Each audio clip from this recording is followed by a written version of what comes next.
Сөйтіп, мінекей Лион қаласына келдік, Францияны. Белькур площади екен осы. Что бы это не означало, Google-ға кіріп көрсеңіз болады. Ана жақта бүгін воскресенье болғаннан кейін ярмарка басталады. Негізі мен келген автостанциядан да уже жайма жасалып, жалпы воскресный бір ярмаркаға дайындалайын деп тұр Лион қаласы. Площадьтың түрі осындай. Практически пустой. Қазір сағат 7. Чемоданыммен бірінші болып жүгіріп келген ба? О жақты көреміз деп. Біршет қазіргі азанғы вариантын көрсетейін деп тұрмын Лионның. Кейін ары қарай сәл адам бар, әдемілеу, күнділеу вариантын да көрсетем деген ойдамын. Әрине бағанағы площадь Белькурдан жүріп бері қарай. Ендігі точка назначениямызға бара жатырмын. Яғни плазду бірдене шірденеге. Тура қарай кету керек екен. Соны қазір көрсек, ол жерде не бар екен. Все-таки французская архитектура, это же другой уровень демекші. И осы жағындаған сайын осындай бір статуя көрінді. Place du Palace.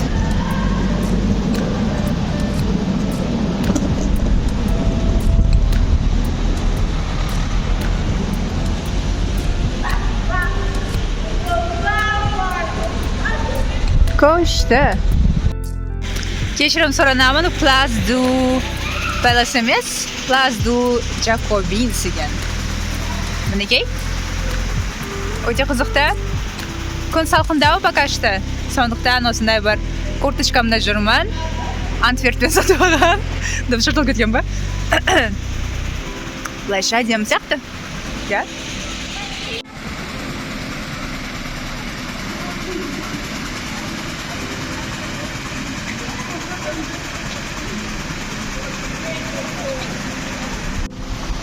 Так, Place du Jacobinстің статуэткасы мына біреуі, по-моему, менің ең сүйкімді. Сүйікті Людовик 16, Людовик Солнце деген император. По-моему, соның андайсы. Мүмкін қателесіп отқан шығарым, білмеймін. Бірақ онда шашы ұзын, осындай бір түркшадан келген императоры да, французский. Ал мына жағында мынандайский император. Император или какой-то деятель, білмеймін.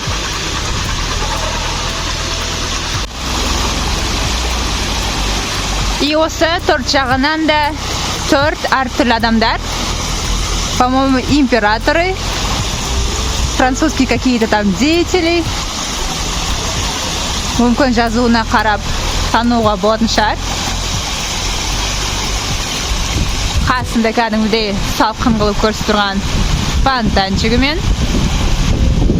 Қала енді оянып жатқан секілді.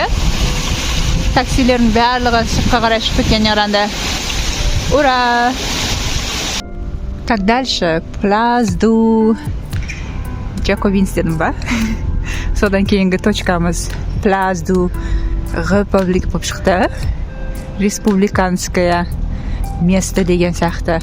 И походу мына жақтан определенный уақытта фонтанчик ойнау керек. Мына жақта тесіктеріне қарағанда просто әлі ерте. Барлық жерде кәдімгідей знактар тұрған. Осы жерге бар деген сияқты. Но пока что оно того и не стоит, деп па? Жан жақта, как всегда, банктар. Мейкап, Sephora, американская, отели. Далада ешкім жоқ, соған да рахмет деп па? Француздар көріп шоққа түсіп кетпейік. Жай-жаймен шоққа түсуді бастайық. И сосын, ана жақта бір церковь бар екен. Сол церковьті көрсек. И осы жағынырақ келетін болсақ, осы жерде метро станция кіріп кететін, как всегда. И оно, походу, Черковка ұқсайды. Адаспасам. Мына жақта кәдімгі аптека. Жұрттар ашылып түрлік істейін деп жатыр. Осы?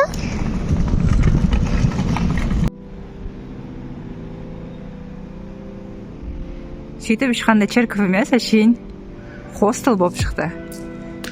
Не деген керемет хостел дейсің ғой.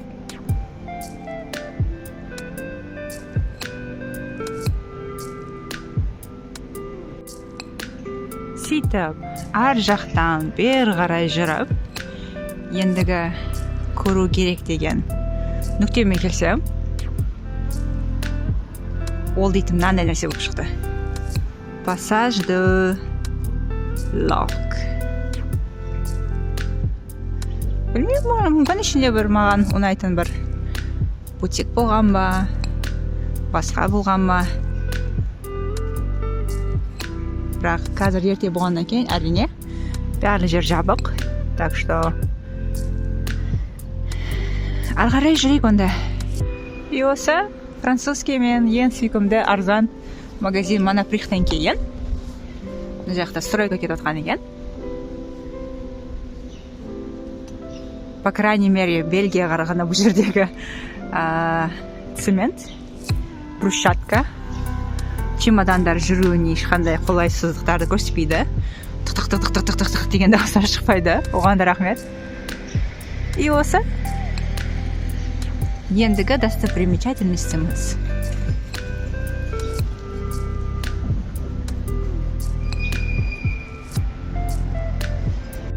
Әрине тағы бір ешкім менден сұрамаған мнениен бірі. Походу Парижді біз Москваға ұқсататын болсақ, бұл қаланы Лионда мен Санкт-Петербургке ұқсатсам адаспайтын болатын шығар, себебі бұл жердегі архитектура шынымен керемет әдемі. Плюс бұл жердегі адамдардың адамгершілігі дейсіз ба, оққан-шоққандығы, өздерін ұстауы, более-менее такой аристократский манерде болу керек деп ойлаймын. Соны, конечно же, бүгін тексеріп көрсек. Рас па, өтірік па? Жан-жағым мынандай болар екен. Ал алдына қарай қазір барсақ,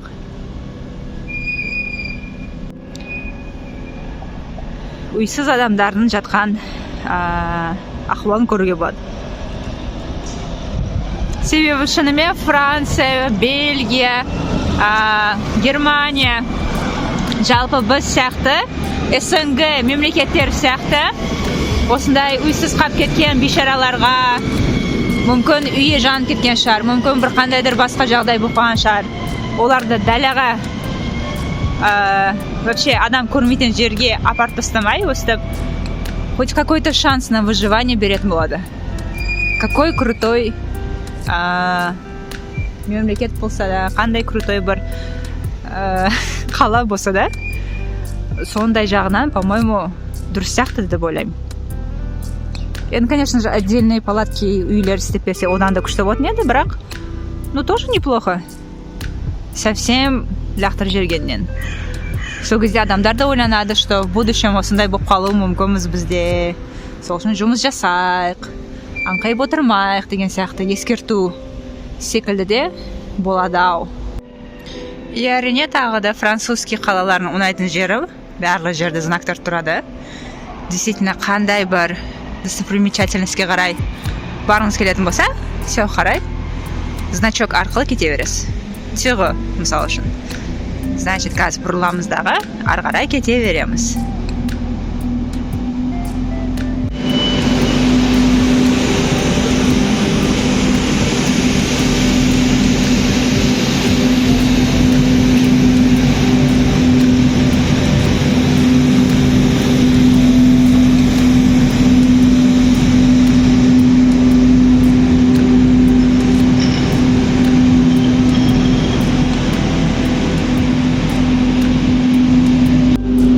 Одан да жағынырақ қарайтын болсақ, ол оказывается театр екен. Сол үшін осындай бір помпезный здание құрылған оған. мына дауыс негізі азан мен асфальттарды жуатын машина. Сағат 8.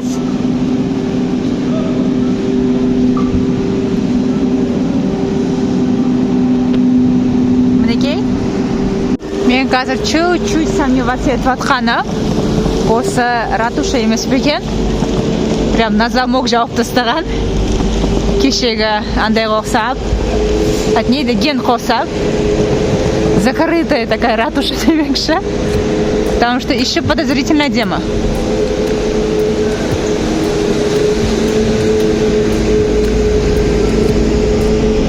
Мүмкін біраздан кейін ашылатын шығар. Сөйтіп ана жақтан бір чашка шай ішіп алып. Площадь архитектуры. Жеріне келдік. Мына жақта 3 сентябрьда 1944 жылы Лион бостандығын алғанын жазып қойыпты.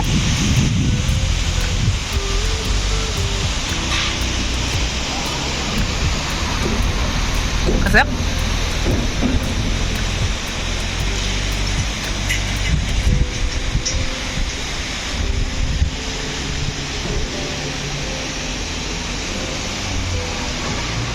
Мына жақта өзгеше фонтан. Сәл жаныраққа барамыз қазір.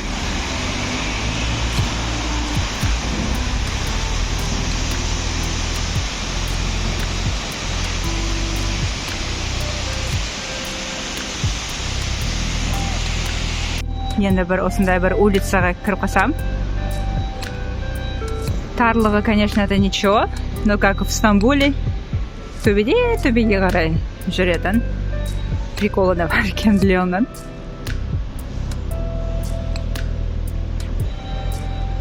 И осы уже соншама жүріп қойдым. Төбеге қарай. И сондайдан әлі төбеге жүру керек. Заселение хостелда саат 3-тен болатындығы себебі. Пока что 3-ке дейін остап чемоданыммен Лионда аралайын деген планым бар. И честное слово, бағанадан бері төбеге қарай жүріп отқан себебім тек қана осы бір боялған ступенька екен. Прикол вообще. Бірақтан о жерден шығатын болсақ, мынандай бір әдемі здание бар екен.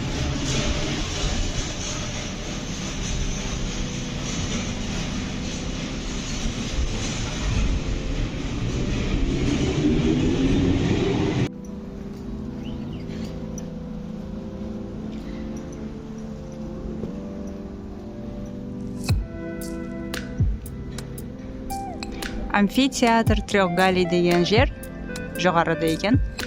Соңғы ступенькалармен көріп шықсақ. Сөйтіп болса жоғарыдан жоғарыға шығып болғаннан кейін, енді наоборот, парк жаққа барып, пастен паске қарай түсу керек екен. А если что, жоғарыда әлі зданиялар бар.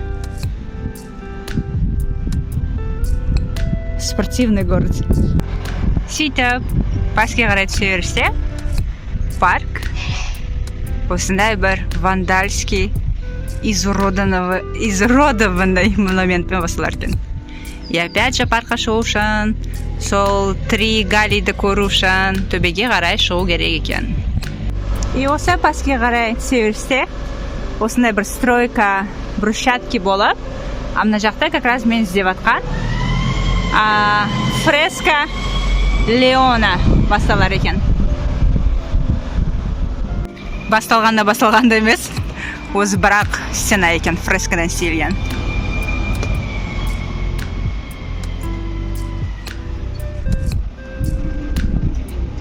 Зато такой старинный форматта.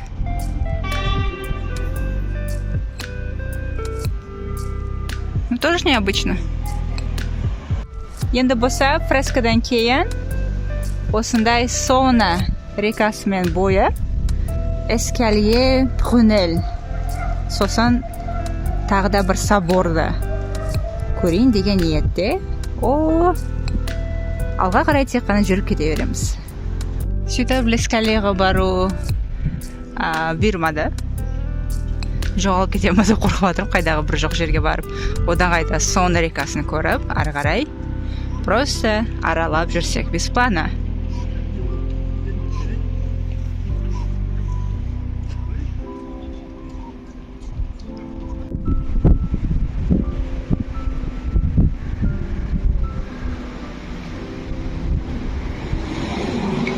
И как раз жолдың ар жағына шығып, точнее реканың жақта жайма базар болып жатқан екен.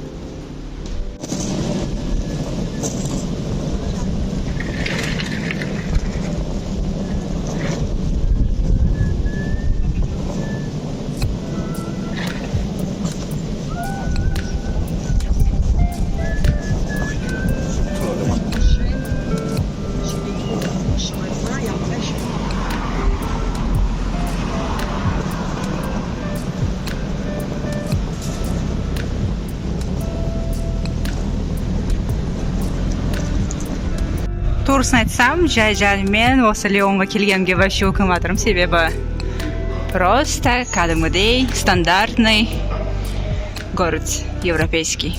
Аспа сатқан ішіне жоқ. Соған кешкі таман уже басқа қалаға кету жолын ойлау керек деп ойлап жатырмын. Екінші күн осындай бір скучный городта жүргеннен.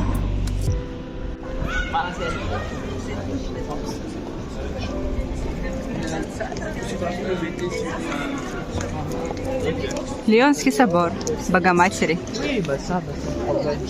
Стандартный собор. Жайма искусство сататын жер. Опять же воскресенье.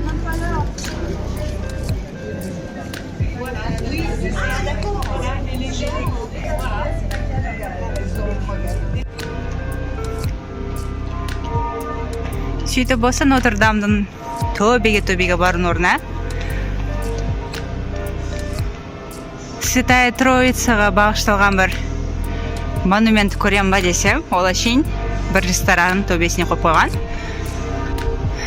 Мария анамыздың суреті ғана, фигуркасы ғана болып шықты. Порожняк. Сөйтіп анау бір тар көшемен жүріп, шынымен церковке жеттім.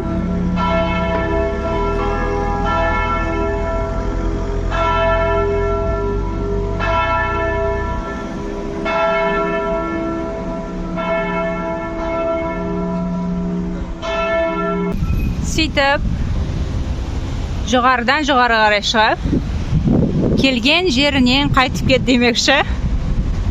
Бұл жерде по городу ешқандай бесплатный Wi-Fi болмағандықтан кейін қайтан сол автобусный станцияға барып, сол жердегі тегін автобустардың Wi-Fi-ын ашып, мүмкін басқа қалаға кететін қазір билет тауып қалар. Сон көріп, мүмкін кеткенде дұрыс шығар. Бекерден бекерге осы жерде қалғаннан. Бірақ билет болмайтын болса, онда қалуға туры келеді па ертеңгіде.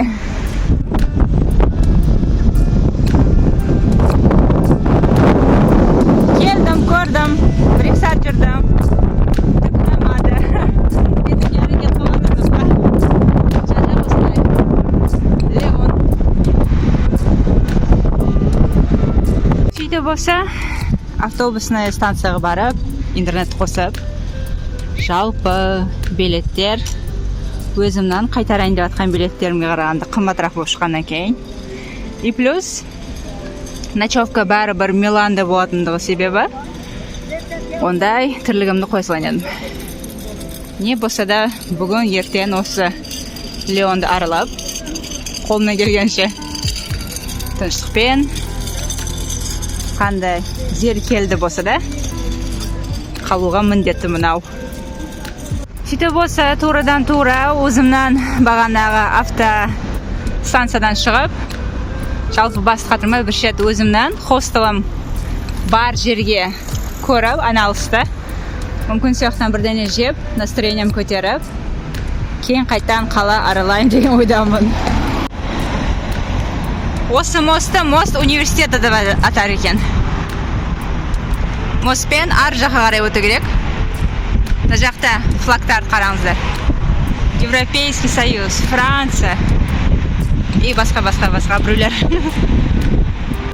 Сөйтіп біраз тамақ ішіп алып, настроение көтерілді демекші.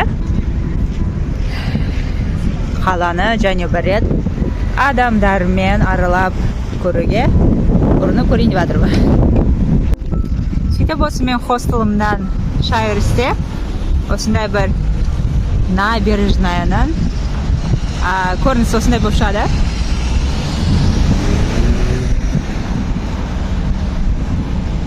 Наконец-то адамдар бар кезінде более-менее күшті. Сөйтіп осы настроение көтерілген еді. Фонтанчикта шықты. Жақтан бір гүлді скульптура шықты. Мосттың ар жағында вроде бы гүлдермен әсемдеп қойған. Типа гүлдермен. 100% гүл емес қойын, конечно. А мына жақта такая вот красота, Дима. Крутая церковь.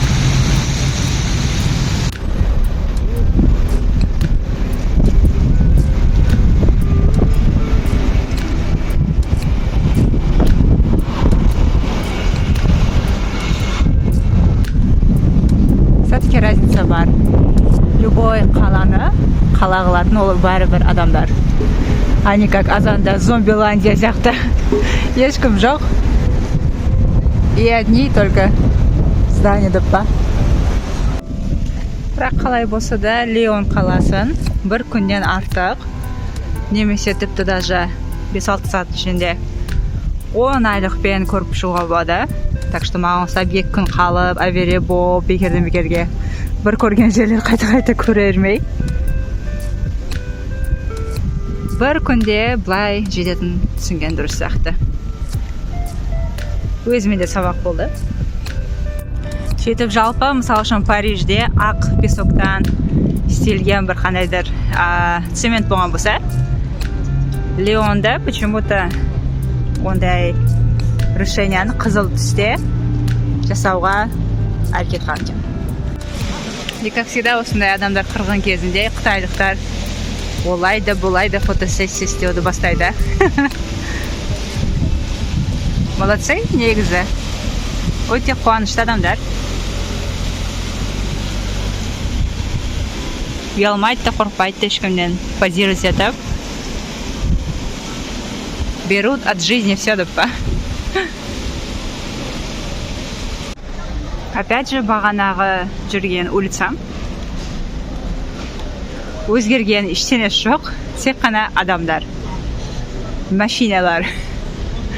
И сонысымен уже как-то более-менее интересный болып қалды. Хотя мен уже барлық жерді екінші реттен айналдырвадым. Ертең де қалам. Так что 3-4 ретті жүруге тура келеді. Негізі шынымен Лион қаласы өте қызықты қала екен. Төбеден пәске қарап барлық зданиялар соға берген.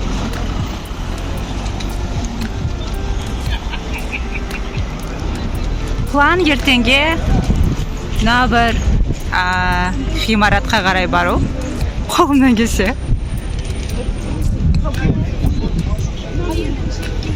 Қолымнан келмесе білмедім енді.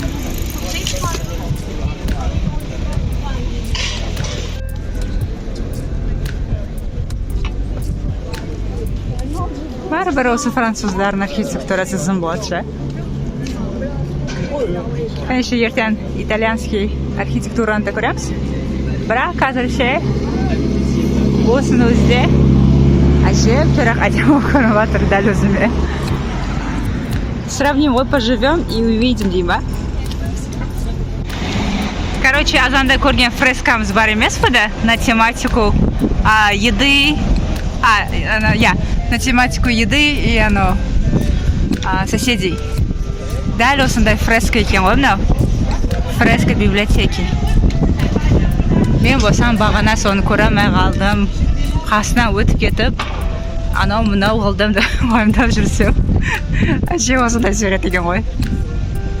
Енді даже того не стоит деп айту енді ұят шығар, бірақ сонда да. И мынау опять же бағанағы площадьіміз. Я мына енді көріңдер. Ну типа фонтаны бар, крутой зданиясы бар, азаттық қалды анау мынау деп. И бұл жақта бұл жердегі өзгеріс фонтанчиктер пайда болды. Кішкентай, но тем не менее фонтаны. Шейминг анау мынау емес, бірақ қарап тұрғаныңыздай фонтанчиктің қасында инки еркек кісілер позировать етіп суретке түсіп отыр. Бірде қыз жоқ. Примите во внимание деп барлық қыздар әшейін қарап тұр. Қызық. Все-таки Европа басқаша менталитет. Сөйтіп опять же бұл азанда көрген операмыз. Мынау жабық то ли ратушасы, то ли что-то в этом роде. Бірақ бұл жерде жазылып тұр, что состязание болады. Бірденеші сентябрьде, 15 сентябрьде. А мына бір нәрсені мен вообще байқамаппын. Азанда, по крайней мере. Соң қазір все хабарсам, қалай бар екен. Сөйтіп ал жағында бардық. Бірдене деп жазылған екен на французском языке. Фиг поймешь. Бірақ күш туралы бірдене жазған. Түсініксіз. Курсивпен болғаннан кейін ме білмеймін. Бағана операның шет жағы